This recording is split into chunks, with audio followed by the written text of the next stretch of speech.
all about me. This is the Dan Patrick Show podcast. There is more where that came from. Click back for new episodes all week long. Broadcasting from the Mercedes Man Cave. There was a unicorn aspect to him. This is Dan Patrick. Well, it's here. Welcome to the program. Dan of the Danettes, Dan Patrick Show. NBA draft finally here. I don't know if the buzz is there. Not sure why. Maybe it's because it's the summer of LeBron. Kawhi Leonard stealing some headlines. How dare him? Maybe it's because there are some big guys at the top of the draft and harder to get excited about big guys because the game's all about being on the perimeter here. Maybe it's because the team's involved. Remember last year we had the 76ers, we had the Lakers and the Celtics. They had the top 3 picks. So you have cornerstone NBA franchises.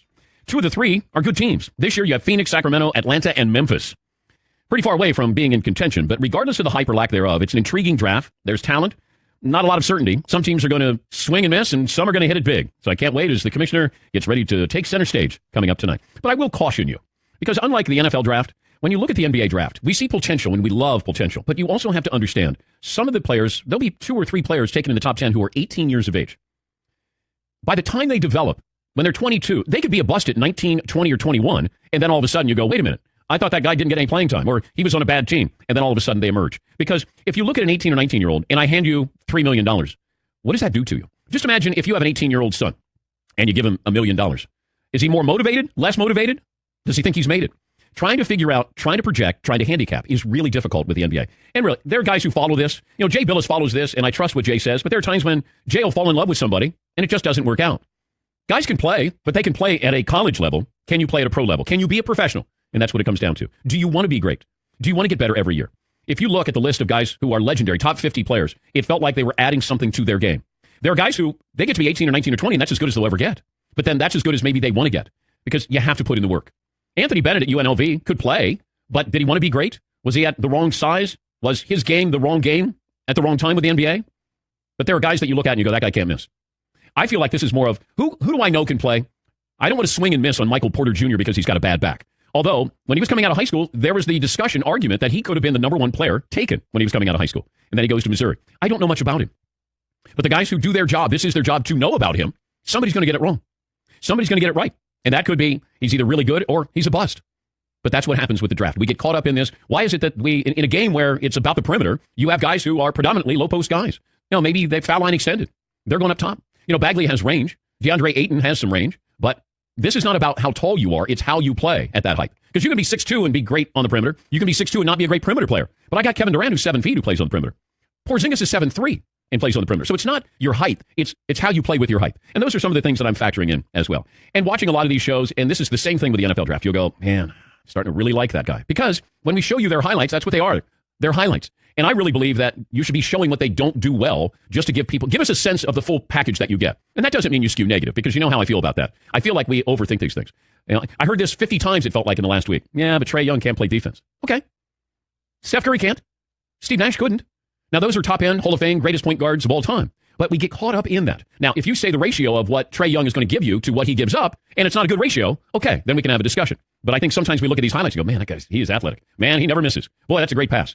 And then you watch a whole game, and that's the way you truly can tell how good Trae Young was. There were times when he would be incredible, but then he was inconsistent, he was forcing, he was tired, they were beating him up a little bit there, his teammates didn't help him, and I'm right there with everybody else. I don't know how good he's going to be, but if you're looking at the 2 guys that I can market out of this draft, it's Luka Doncic and it's Trae Young. I can market those guys, and that's also part of this. So a lot that goes into this coming up tonight, and we're going to look at this, really, I look at it 5 years down the road. With an NFL draft pick, I look at 3 years down the road. With an NBA player, it's 5. Because I go back to Chauncey Billups. Chauncey Billups was considered a bust when he was drafted by the Celtics. And then he became one of the big game shooters in NBA history. Steph Curry, slow burn.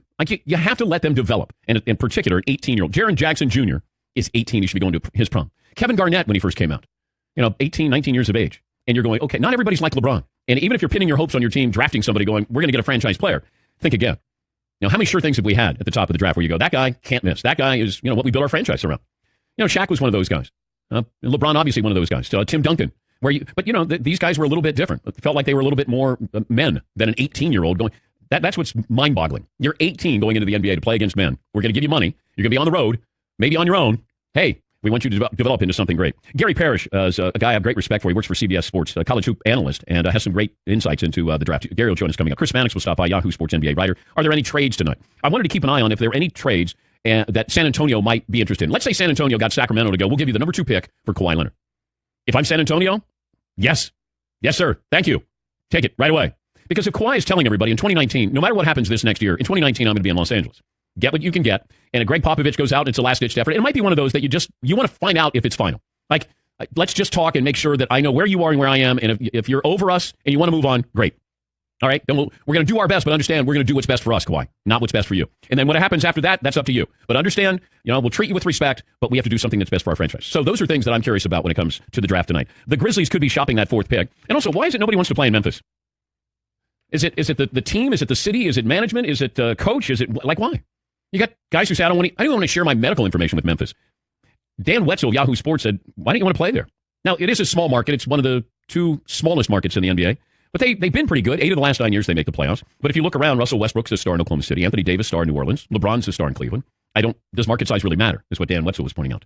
Now, the NBA, when you look at Memphis, they never won an NBA championship. But they made 7 consecutive playoff appearances. But they had injuries. You had a bad divorce there with Coach Fizdale and Marcus Saul. But you got some guys, It feels like it's a veteran team, though. Mike Conley Jr. there, Gasol for the time. I love Dylan Brooks, a guy they got in the second round.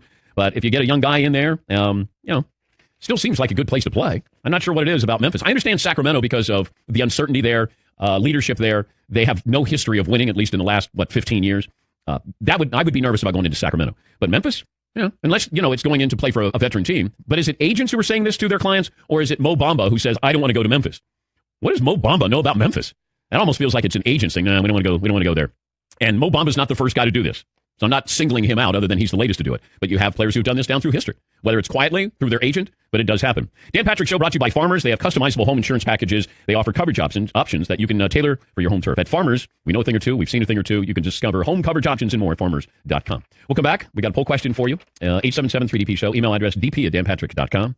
What else do we have here? Anything else that I'm missing here, Paul? Hot new game we got for next segment, Dave. A hot new game for next segment. Guess that draft profile. Ooh, I love it. It's a historical guess that draft profile. Oh, I love it. I love it. Direct TV audience number, channel 239, the NBC Sports Network. We say good morning to our 300 radio affiliates around the country. And you can tweet us at DP Show on Twitter and our phone number, 877-3DP Show. So just getting started here. It's 13 after the hour. Back after this on the Dan Patrick Show. On your mark, get set, go. Double Dare is back on Nickelodeon. That's right. The first and the best game show for kids returns Monday, June 25th at 8. Monday at 8. Double Dare legend Mark Summers is teaming up with new host Laser Koshi to bring you more mind-boggling trivia, larger-than-life obstacles, big prizes, and more slime than ever before. Gear up for the messiest game show on TV. The all-new Double Dare premieres Monday, June 25th at 8. That's Monday at 8 on Nickelodeon. Support for the Dan Patrick Show comes from our friends at Rocket Mortgage by Quicken Loans. They understand that home plays a big role in your life and family, and that's why they created Rocket Mortgage. Rocket Mortgage gives you the confidence you need when it comes to buying a home or refinancing your existing home loan. It's simple, allowing you to fully understand all the details and be confident you're getting the right mortgage for you. Whether you're looking to buy your first home or your 10th, with Rocket Mortgage, you get a transparent online process that gives you the confidence to make an informed decision. It's convenient. Our trusted partners allow you to share your financial information with Rocket Mortgage at the touch of a button, and in addition to getting a real mortgage approval in minutes, you can even adjust the rate and length of your loan in real time to make sure you're getting the right solution for you. Rocket Mortgage by Quicken Loans. Apply simply, understand fully. Mortgage confidently. To get started, go to rocketmortgage.com/Dan, equal housing lender, licensed in all 50 states, NMLS, consumeraccess.org, number 3030. All righty. Got to come up with a poll question here. Also, guess that draft profile. We love doing this. Wait, is this the theme music for?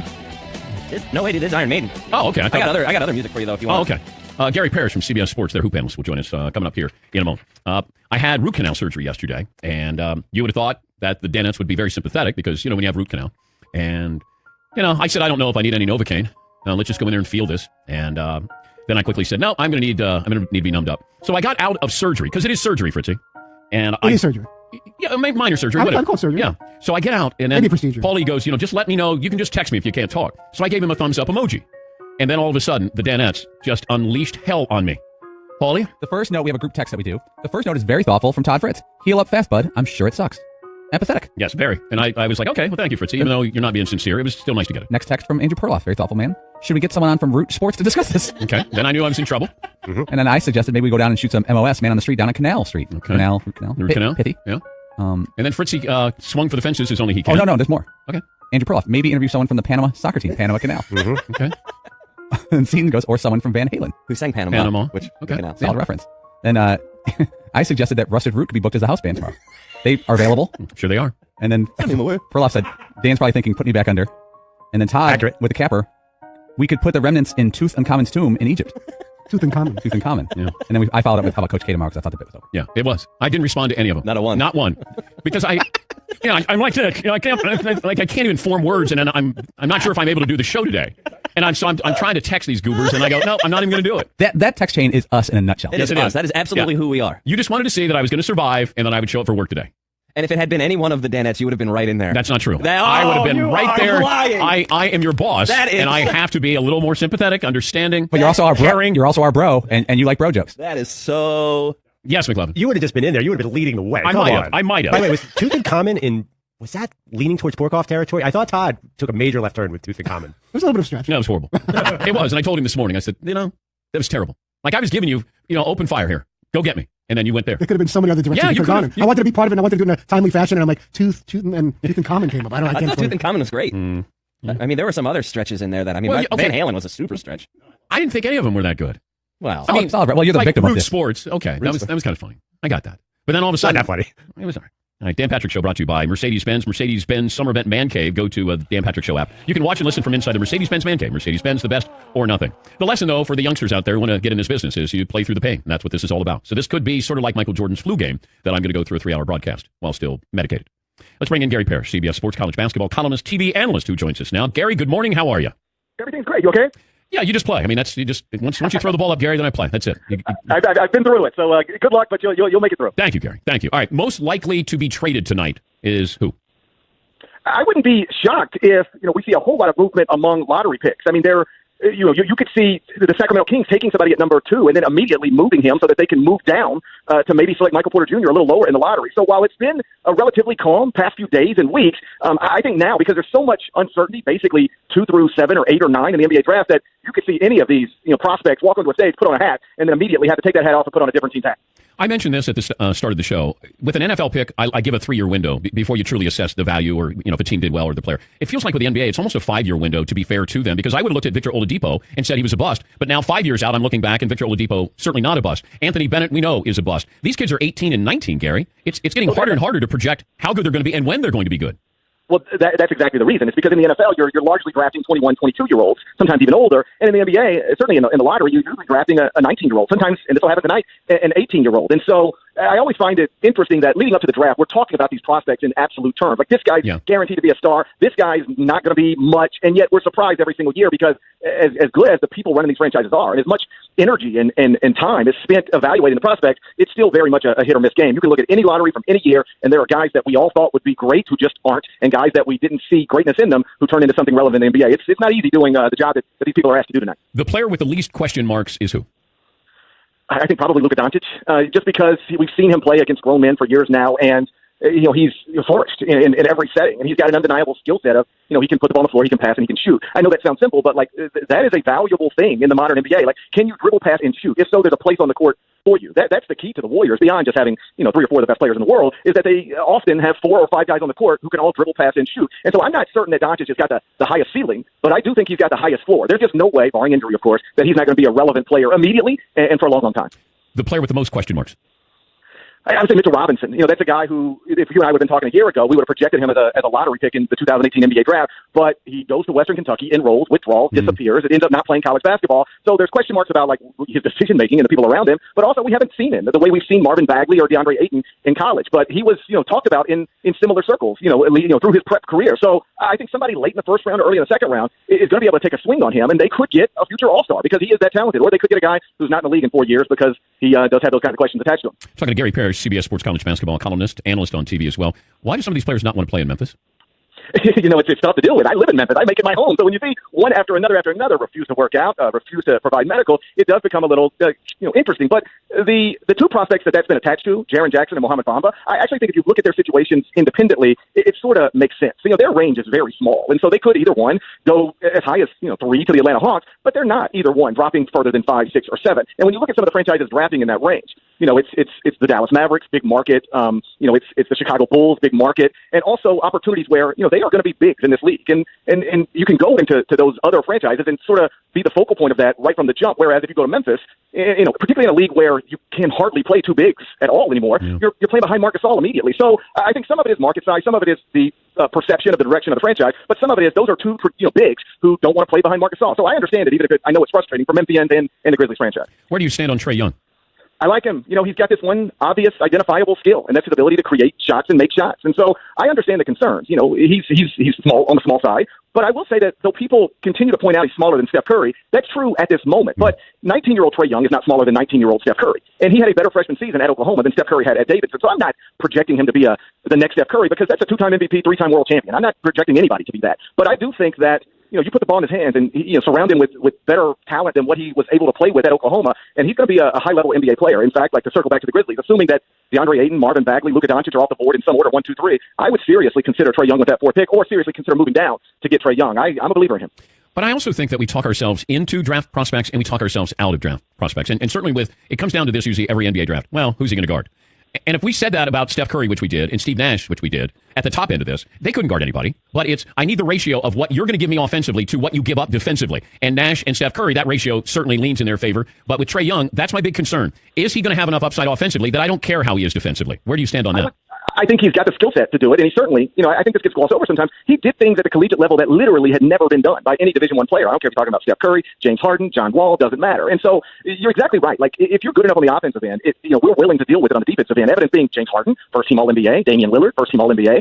I get the question all the time about Trae Young. How's he going to guard Russell Westbrook? Well, he's not going to guard Russell Westbrook. Nobody guards Russell Westbrook. Just, it's like, can he be special at something? And I think the way he's able to comfortably shoot from basically anywhere, the way he has vision that allows him to not only see opportunities, but then to create opportunities for his teammates or himself, I just think there's so much special stuff in those areas that I'm willing to overlook or at least discount some of the obvious deficiencies. I know you do a great job covering college basketball with the one and done and the possibility of maybe 2021, 2022. How would you handicap what you think is going to happen? What would that mean for a senior in high school and when? Well, it looks like it's going to be here sooner rather than later, and I think the delay is to allow franchises to prepare for that moment when they are allowed to select a high school graduate straight out of high school once again, which is something I've always been for. I will not like not having the Anthony Davises and the Kevin Durants and the players of that level, in college because it's fun to watch them, it's fun to write about them, it's fun to talk about them, but they don't belong in college. They're uniquely gifted and obviously capable of playing that sport for a living. So, if somebody's willing to draft them, let's let that happen. And so it'll impact college basketball at some level, and it'll impact the NBA undeniably. But, the franchises will just have to be in high school gyms once again and, weighing the pros and cons of drafting somebody who may turn into a star even if they don't help you immediately. But I go back to that window we had where high school players were getting drafted. It starts with Kevin Garnett and goes all the way up right before the Greg Oden, Kevin Durant draft. And if you would have, because I did a study on this once upon a time, if you would have simply walked to the podium or had David Stern walk to the podium for you every single year in that range and said, I will take best high school player available, you would have had the best roster in the NBA by a wide margin. So the hit rate on those guys was pretty remarkable. And I think you'll see NBA franchises starting to lean that direction just as soon as they're allowed to. Gary, good stuff. We appreciate your time. Thanks for joining us. Thanks, Dan. I'll see you. That's Gary Parrish, CBS Sports college basketball analyst. I'm falling in love with another draft pick. And I try not to, but sometimes, you just can't prevent love. It's like Pete Davidson and Ariana Grande. Sometimes it's just there, and you can't explain it. And I watched this guy during the season, and I went, man, he's good, but is he going to be NBA good? And then all of a sudden I started watching more, and I go, man, he's good. He just really, I always know what I'm getting, and it doesn't seem like he's inconsistent. Yes, Paul. So you've been in love with this player since the basketball season. That's longer than Pete Davidson. Yes. Can we play Guess Who Dan's in love with? Okay. Do we have music for Guess Who Dan is in love with? That sounds familiar. That's career salary, isn't it? You're going to hear it again in 3 minutes for Guess That Draft Profile. So this is the career salary has other music that we use. That's unique just to career salary. This is the dating game theme, and that encompasses every other possible game show we do. Well, this is sort of a dating game because I'm falling in love. Hello. And who was it? Was that Jim? What was his name? Not Jim Ladd. What? Yeah, Jim Lang, right? Jim Lang. Jim Ladd's the legendary radio broadcaster in Los Angeles. All right, Paulie. I'll let you start. Oh, I need time. Okay. McLovin? I have 2 guesses. Okay. Kevin Knox, Kentucky. No. You like 18-year-olds? No, I mean 18-year-old basketball players. Because you like Jared Jackson Jr. so much. The other guy is Colin Sexton. Colin Sexton, no. Fritzl J. I'm going to say that you like Mo Wagner. No. And his enthusiasm, his big wide open mouth running up and down the Wolverine. Fritzy comes in this morning and goes, man, I can't wait to find out where Mo Wagner goes. And I go, really? Mo and Grayson Allen. I'm much more interested in those two for some reason than those first couple. Okay, if I gave you Indiana, Boston, and Utah, or the field for Grayson Allen, who's taking Boston, Utah, or Indiana for Grayson Allen? Can you throw Charlotte in for me? Charlotte's sneaky. Okay, how about this? Now, Paulie's got a wheel of... Oh, no, you got Shower Shame coming. Yes. What if I gave Paulie Charlotte, Boston, Indiana, and Utah and I get out of it? And you can get out of the Shower of Shame. Are you willing to spin... You want to roll the dice on a double or nothing? Grayson Allen ends up... I got to chop up their rosters. I'm going to give you 4 teams. If you don't want those 4, but those were the 4 I thought it just feels like that's where he's going to end up. Give that some thought here. Does anybody have the guess of who I'm falling in love with? Paulie? Lonnie Walker V, shooting guard out of Miami. That is not true. Very athletic, but I'm not falling in love with him. Steve O'Connor? Wendell Carter Jr. III. No, although I think there's a chance he could be better than Marvin Bagley. I mean, I might as well just sound like one of these analysts where it comes back 5 years later and say, how did you think Nick Stauskas could be the next Drazen Petrovic? I don't know. Well, yeah, there's a chance. He could have been. Hey, don't blame me. It's his fault he didn't develop. Yes, McLovin. Can I just say that I've never seen a draft with so many juniors, fourths, and thirds in my entire life? Everybody, I got Marvin Bagley III, Michael Porter Jr., Jaren Jackson Jr. They just go down the list. I love really it. weird. Right in my wheelhouse. Someone should start using Esquire and really spice it up a little bit. Yeah. Robert Thompson, Esquire. John Calipari will join us coming up top of the hour. Oh, is that a hint? No. Oh, it's not that. No. Kentucky kid. This guy is not a freshman. Miles Bridges? No. Close. Oh, is it a Villanova guy? Yeah. Mikal Bridges? Yes. Oh, yes. Yes. I like him. Who would you take first, Dante DiVincenzo or Mikal Bridges? Every mock I see has Bridges just a little bit higher. I think I know what I'm getting with Bridges. There's the fascination of I don't know what I'm getting with the big ragu, with Dante DiVincenzo. I like Bridges a lot. Catch and shoot guy, plays defense. Yeah, I like him. Sixers sitting there number 10. Now you got me excited, Dan. Now I'm texting my dad in the break. I like that. All right, we'll come back. Play of the day and guess that draft profile. Oh, we love these comps. That's right after this Dan Patrick Show. These days, news travels lightning fast, which is great if you're a sports fan. Between status updates, breaking news notifications, and Twitter feeds, you can always be up to the minute on every team and every game. And while this is great for sports fans, it's the opposite when it comes to buying a car. Go online and you're bombarded with numbers. Invoice, list price, dealer price. It's hard to know or even recognize a good price. But not anymore. Introducing True Price from TrueCar. It's the only price you need to know because it's exactly what you'll pay for the car you want, including fees and accessories. How do you know if True Price is a great price? Because TrueCar shows you what other people paid for that same car you want, so you know how to recognize a good price. And your certified dealers know this. They set their True Price competitively so they can win your business. So when you're ready to buy a new car or a used car, visit TrueCar and enjoy a more confident car buying experience. So stop being bombarded with all of these numbers online. Get the only number you need to know with True Price from TrueCar. Some features not available in all states. Here at Podcast One, we love hearing from you. We read every tweet and comment you send our way. So don't miss your chance to take our summer listener survey. Just go to podcastone.com and click on the survey banner, or go to podcastone.com/mysurvey. It only takes a few minutes, and it gives you the opportunity to make a direct impact on your favorite shows. Tell us how you really feel so we can get to know you better. We value your thoughts and participation. So check out the survey at podcastone.com/mysurvey, or click on the survey banner on podcastone.com. Stay tuned for 60 seconds of AP News headlines right after this podcast. Oh my God. The play of the day. Left, I got it. This is the play of the day. Check this out. Swung on and driven to deep left center. That ball is high. It is far. It is gone. It's a game-winning bottom of the ninth. 2-out walk-off home run by Giancarlo Stanton. Giancarlo non si può stopparlo. He hits a 2-run blast. A Stantonian home run. Oh, boy.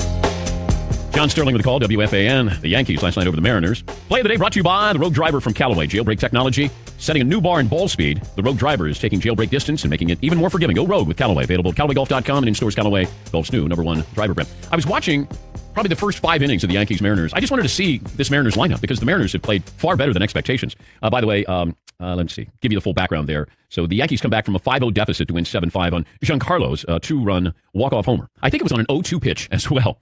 You can't give up a home run on an 0-2 pitch. Man. So I think the last time you had a Yankee player hit a home run, a walk-off home run with 2 outs on an 0-2 count in the last 75 years, Jason Giambi, the Giambino. That was 2008. Remember Jason Giambi? Oh, whoa.